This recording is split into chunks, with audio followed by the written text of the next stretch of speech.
Hey, what's up, guys? Houston here. Look, if you're struggling to get a business credit card from Chase, okay, and it may be because you have a 524, right? And for most people don't understand what a 524 is, let me clarify that because I'm going to show you some of the data points in terms of what I've noticed that people are putting on the application to get approved. But going back to the 524, the challenge is that people may have multiple authorized users on their file, right? So you may have 3 new accounts you open, but you also added 2 authorized users. Well, the challenge with adding authorized users and trying to get a business card from Chase, they look at it as a 524, even though you only have 3 accounts. Now, if this here happens, 3 original accounts. Now, if this happens, you have to call the recon line and I help them identify that these here other 2 accounts are authorized users. Even though they're revolving accounts, they are authorized users. So they won't count that against you. Now, another thing that you have to do is say that you have like a loan, a personal loan or a line of credit and stuff, and you have a 424 and you added that loan and stuff, it took you up to a 524. Again, you have to call the recon line to let them know, hey, this is a line of credit or a loan, okay? It's not a revolving credit card, so they won't hold that against you, all right? Now, again, I'm going to talk about some of the data points and what people have been putting on their application for us, their dollar amounts and stuff like that. But one of the things about it that many people don't understand, with Chase uses FICO 8.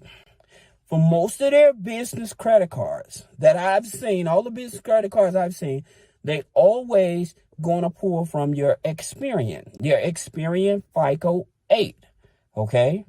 Now, many people get it mixed up because they may have a Vantage score, which they probably got from Credit Karma or even from Chase. Chase actually gives you your Vantage score. That's not a FICO score they give you. And so where you're thinking, well, I got a high credit score, how come I can't get this here card? And again, going back to the 524 situation, you may have opened up 5 revolving credit cards in the past 2 years, 24 months. So then they count this against you. Now, here's the thing about it to get around the 524, like I explained about the authorized using the line of credit, there's one other thing that you can actually look at. If you have a business and you use an EIN number, so if you use a sole prop, they'll use the 524 against you. But if you actually have a business with the EIN number, then you can get around the 524. I've seen people have up to 7. They had 7 accounts that Chase approved, all right? Even after the 524, because they actually used their EIN number. Now, some people are not even aware that in reference to Chase, that when you first join Chase and you get approved for one credit card, you can use the same hard inquiry to get multiple cards. That's right. You can use that same inquiry to get multiple cards. Now, here's something that people don't know, that if you're just going over to Chase to get a business credit card, okay, and say you're not affected by the 524, well, that inquiry, because they're using your business credit file, although they're looking at the personal credit file, when that inquiry shows up on your credit file, then you can challenge that because that's a business account.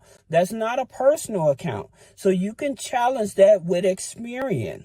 So people are not even aware of this. Now, the thing about it, talking about the right cards. So the cards with Chase Inc., they have the cash card. They have the Chase Inc. Cash Business Cash. They have the Premier and they have the Unlimited. Okay. Most people, and what I've noticed, that if they go for the Premier or the Business Cash, they get a lower limit. When you go for the Premier, you get a higher limit. Now, in terms of what credit score you actually need in order to get qualified. So for most people, I've noticed that if you are at least about a 680 or higher, you'll get a business credit card. Now, here's the thing about it. If you don't have a long-term relationship, this is something that's very important.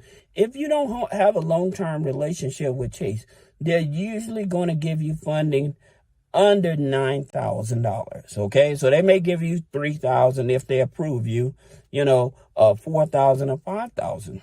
You're not going to get the double digits. Okay, the only way you would get double digits if they see that you have a high revenue. Now, here's another key thing that I noticed, that a lot of people, because they're applying with Chase with an LLC. Now, here's the thing about it. I keep telling you all, when you're applying for business credit cards with an LLC, a LLC is not considered a growth company. It's in the corporate laws. So what happens with the banks, and most bankers, if they actually know corporate law, they would actually confirm this, that if you are a single member LLC, that they don't consider you a growth company, so they become more conservative on the amount of funding. Okay? Now, here's another thing in terms of understanding. If you have multiple members in an LLC and you apply for a business credit card, they pull everybody's credit. They pull everybody's credit. Most people are not even aware of this. Okay? So this is things that most people don't know about. Now, here's the reason why I always tell people, even though Chase does not give you a high limit business credit card, you should have them. Okay? There's actually three institutions that are high on the list that I say you should have. And that's Chase, Capital One, and Citibank. The reason is because they report to Experian Business, Equifax Business, Small Business Financial Exchange, and then that information is shared with Dun & Bradstreet.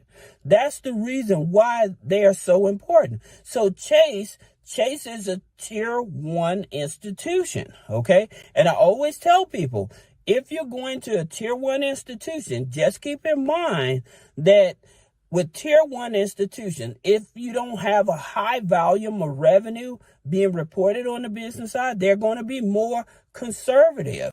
They're going to be more conservative.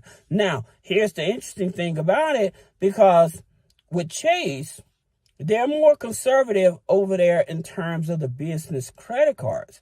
But on the personal side of the credit cards, they'll give you higher limits, all right? But here's the thing that I would tell you. The key with coming to get funding from Chase Bank, all right? If you want higher limits on the business side, they look at the history, how long you've been with them.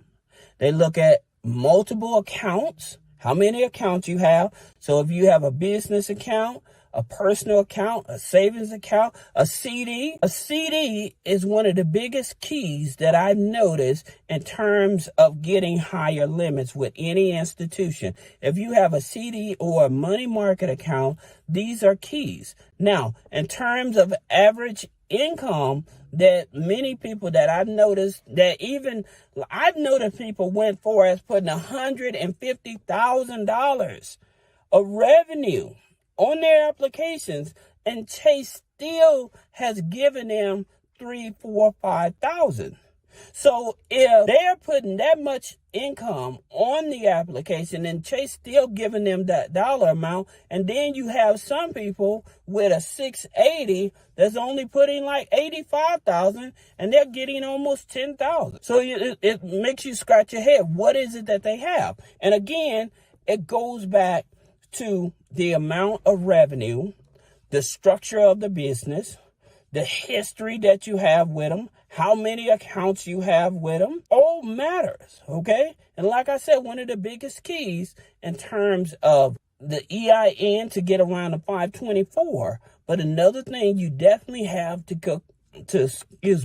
another thing that you have to take into consideration in terms of the structure of your business, all right? Now, if you have any questions about business credit funding, personal credit funding, removing negative items off of the credit, click the link in the description. Schedule a one-on-one consultation. Thank you.